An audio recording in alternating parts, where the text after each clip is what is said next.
ایک مبہم سی جس میں کسی کا نام نہیں ہے، اس سٹیٹمنٹ کو ساتھ جوڑتے ہوئے میری تصویر اور میرے بارے میں ایک سٹیٹمنٹ کہ یہ سکیمر ہے، یہ پراپرٹی دلالی کرتا ہے، دس اینڈ دیٹ، وہ ایک شیئر کی گئی، ایک میسج شیئر کیا گیا۔ اب ان کا خیال تھا کہ جس طرح یہ چور ہے میں بھی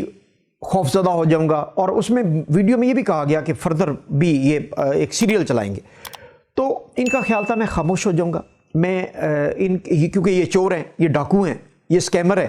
یہ ڈر جاتے ہیں، ان کا خیال تھا میں بھی اس سٹیٹمنٹ کے بعد ڈر جاؤں گا اور ان کے ساتھ صلح صفائی اور ان کے ساتھ کمپرومائز کے لیے جاؤں گا۔ تو میں آج پیغام دے رہا ہوں کہ جو پہلے میں کمپرومائز کروا دیتا تھا بغیر کسی کی کردار کشی کے اور بغیر کسی کی ویڈیو آن ایئر کرنے کے، درجنوں میرے پاس کیسز ہیں، میں 1 بائی 1 سب کی کروں گا، نمبر 1۔ نمبر 2 کہ جو یہ سمجھتے ہیں کہ میں اس طرح کی جو کریکٹر اسیسینیشن سے ان باز آ جاؤں گا تو میں اور زیادہ، انہیں میری نیچر کا نہیں پتہ، میں اور زیادہ تحقیق پر لگوں گا۔ اور میں نے کیا کیا ہے؟ میں نے یہ کیا ہے کہ میں آپ کو بتاؤں کہ میں نے ان تمام افراد کا پورا پروف کے ساتھ ڈیٹا نکالا ہے، 3-4 دن میں نے یہی کام کیا ہے۔ ان میں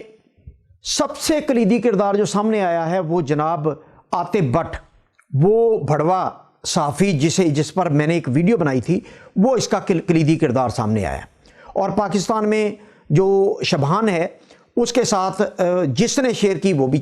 سارا ڈیٹا سامنے آ گیا، اور اس نے کس سے شیئر کی وہ بھی ڈیٹا سامنے آ گیا۔ اس کے ساتھ ایک خالد جویہ ہے، عاطف بٹ کا دستے راست، اور ایک بوڑھا شیطان جو یہاں پر جو استنبول میں ہے وہ اس کے ساتھ شامل ہے۔ پھر توصیف طاہر ہے ایک، وہ بھی یہاں پر پراپرٹی کا اور TRC کا کام کرتا ہے اور اس طرح کے کام کرتا ہے، اور ورک پرمٹ اس کے پاس نہیں ہے، وہ اس کے ساتھ شامل ہے۔ یعنی اس کا تمام جو ڈانڈے ہیں وہ عاطف بٹ کے ساتھ جا کے ملے، میرے پاس تمام پروف آ گئے، اور آج میں نے ان کو سب لوگوں کو جو اس میں انوالو تھے ان کو میسج کیا، میں نے کہا کہ میں آپ کے خلاف 2 کیسز دائر کرنے جا رہا ہوں۔ ایک تو آپ نے میری تصویر اور اس کے ساتھ ایک میسج چلا کے ایک مبہم ویڈیو کے ساتھ آپ نے میری کردار کشی اور سائبر کرائم کے آپ مرتکب ہوئے ہیں، تو میں نے آج دائر کر دیا سائبر کرائم میں، یہاں پر شکایت کہتے ہیں وہ، یعنی پولیس کیس کو شکایت کہتے ہیں، وہ میں نے آج دائر کر دی، نمبر 1 ان سب افراد کے خلاف۔ اور پاکستان میں شبہان کو بھی اس میں شامل کیا میں نے، اور اس ٹک ٹاکر کو بھی شامل کیا میں نے۔ تو اس کے بعد جو دوسرا کام میں نے کیا، میں نے $1 لاکھ کا ان سب پر ہتک العزت کا یعنی ڈیفامیشن سوٹ کر دیا، میں نے ہتک العزت کا دعویٰ کر دیا میں نے۔ اب یہ وہ کردار ہیں جن کی میں اگلی ویڈیو میں وہ تمام ثبوت جو میں نے اکٹھے کیے، جس طرح انہوں نے یہ مہم چلانے کی کوشش کی، اور انہوں نے عاطف بٹ نے اپنے آپ کو نیوٹرلائز کرنے کے لیے، اپنے کردار کو ٹھیک کرنے کے بجائے، اپنے کالے چہرے کو دھونے کے بجائے میرے چہرے پر کالک مارنے کی کوشش کی۔ تو اگلی ویڈیو کا انتظار کیجئے، میں آپ کو وہ تمام پروف دوں گا کہ یہ کس طرح گھناؤنی سازش کھیلی گئی اور میرے کریکٹر اسیسینیشن کی اٹیمپٹ کی گئی۔ تو اب یہ بھگتیں گے جو 2 کیسز ہیں، پولیس کیس بھی ہے اور دوسرا $1 لاکھ کا ڈیفامیشن کیس بھی ہے، اور میں اس سے کسی صورت میں ڈرا نہیں کروں گا۔ اگر یہ سمجھتے ہیں میں ٹرکش سٹیزن ہوں، انہوں نے میری کریکٹر اسیسینیشن کرنے کی کوشش کی، اگر یہ سمجھتے ہیں کہ میں کہیں کمپرومائز کروں گا تو میرا پیغام سن لیں، اب یہ کمپرومائز نہیں، اب یہ معاملہ منطقی انجام تک جائے گا۔ تب بٹ پچھلی مرتبہ کچھ دوستوں نے پاکستان میں اور یہاں سے بھی کہا کہ اس کی بیوی بچے ہیں اور اس کو آپ نے ڈیپورٹ نہیں کروانا، اور آپ نے اس کو اس لیول پر چلیں، جو کر دیا آپ نے کر دیا، لیکن اب تمہیں منطقی انجام تک پہنچا کے چھوڑ گا، یہ میرا تمہیں پیغام ہے۔ تم نے یہ جو بھونڈی حرکت اور گھنونی سازش کے تحت تم نے یہ گھٹیا حرکت کی ہے نا، اس کا تمہیں انجام بھگتنا پڑے گا۔ اب میں آتا ہوں ترکی میں جو پراپرٹی ریزیڈنٹ پرمٹ کی بات پر، اور اس بات پر کہ اب منیمم لمٹ انہوں نے مقرر کر دی۔ یہ وہی سٹیپ لیے جا رہے ہیں جو میں بار بار 1 سال سے کہہ رہا تھا کہ ہماری جو کرتوتیں ہیں، ہم جو یہاں پر بدقسمتی سے اللیگل مائیگرنٹس کے عطاب کا شکار ہیں، جن کی گندی ویڈیوز اور گندی قسم کی نیچر کی وجہ سے 19,000 جو فیملی جو قانونی ہے یہاں پر، انہیں خوف محسوس ہو رہا ہے۔ استنبول میں پہلی مرتبہ ایسا ہوا ہے کہ سڑکوں پہ، بازاروں میں، مالز میں ہم خوف زدہ ہیں کہ اتنی ڈسکریمنیشن بڑھ گئی سوشل میڈیا کے بعد کہ یہاں پر پہلی مرتبہ ترکی میں ہم پاکستان کی طرح رہ رہے تھے اور محسوس ہو رہا تھا کہ ہم اپنے ملک میں ہیں، لیکن اب خوف محسوس ہو رہا ہے کہ سیرین، افغانی اور پاکستانیوں کے خلاف سوشل میڈیا میں اتنی بڑی کیمپین چلی ہے، اور ان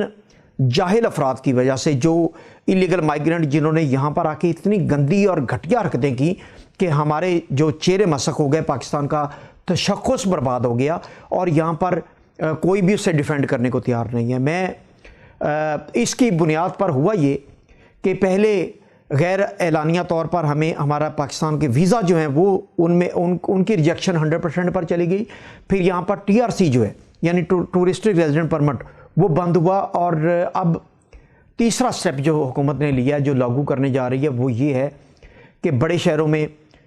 منیمم لیمٹ انہوں نے پراپرٹی کی کر دی $75,000 $75,000 کہ اگر آپ اس سے کم پراپرٹی لیں گے تو آپ کو پراپرٹی ریزیڈنٹ پرمٹ نہیں دیا جائے گا، اور چھوٹے شہروں میں $50,000 کی لیمٹ کر دی انہوں نے کہ اگر چھوٹے شہروں میں آپ گھر لیں گے یا اپارٹمنٹ لیں گے تو آپ $50,000 منیمم خرچ کریں گے۔ تو میں اپنی ویڈیوز میں بار بار جب کہتا تھا کہ خدا کے لیے اگر آپ کے پاس 30 40 $50,000 ہیں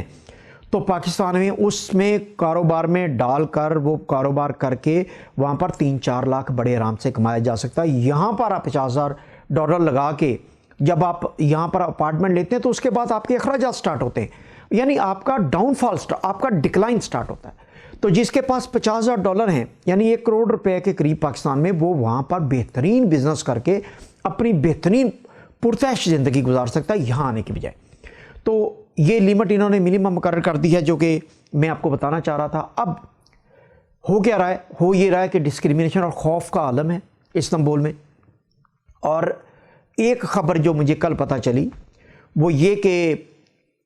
پاکستان کے جو انلیگل مائیگرنٹ 70,000 کے قریب تھے پچھلے 14 ماہ میں، وہ اتنے زیادہ ڈیپورٹ ہوئے، اتنی تیزی سے کیمپین چلی کہ اب وہ 45,000 کے قریب رہ گئے۔ لیکن اس کے ساتھ ایک بری خبر ہے، جو میں ایک مفصل ویڈیو آپ کو بنا کے بتاؤں گا۔ وہ ایک لمبی ویڈیو ہے